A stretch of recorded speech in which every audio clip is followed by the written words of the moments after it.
అందరికీ నమస్కారం. Welcome back to Sony cooking world. ఈరోజు మనం ఈజీ అండ్ టేస్టీగా మటన్ కీమా ఫ్రైడ్ రైస్ ఇంట్లోనే ఎలా రెడీ చేయాలో చూపిస్తాను రండి. వీడియో నచ్చితే లైక్ చేసి సబ్స్క్రైబ్ చేయడం మర్చిపోవద్దు. ఇక రెసిపీలోకి వెళ్దాం.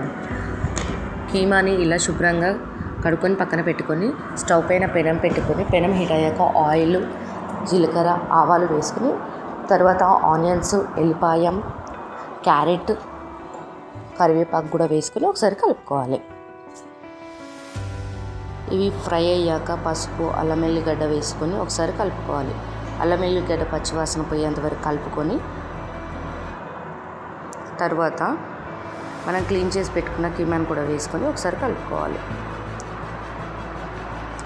ఒక 2-3 మినిట్స్ కుక్ చేసుకొని కుక్ అయ్యాక కారం, ఉప్పు, ధనియా పౌడర్ వేసుకొని ఒకసారి కలుపుకోవాలి. మటన్ కుక్ అయ్యాక మనం ఉడికించి పెట్టుకున్న రైస్ని కూడా వేసుకొని ఒకసారి కలుపుకోవాలి. లాస్ట్లో కొద్దిగా గరం మసాలా, కొత్తిమీర వేసుకుంటే వేడిగా మన tasty mutton keema fried rice ready. Video నచ్చితే లైక్, షేర్ చేయండి. ఇలాంటి మరిన్ని రుచికరమైన రెసిపీల కోసం మా ఛానల్ని సబ్స్క్రైబ్ చేసి బెల్ ఐకాన్ని క్లిక్ చేయండి. Thank you for watching. మళ్ళీ మరో కొత్త రెసిపీతో కలుద్దాం. బాయ్.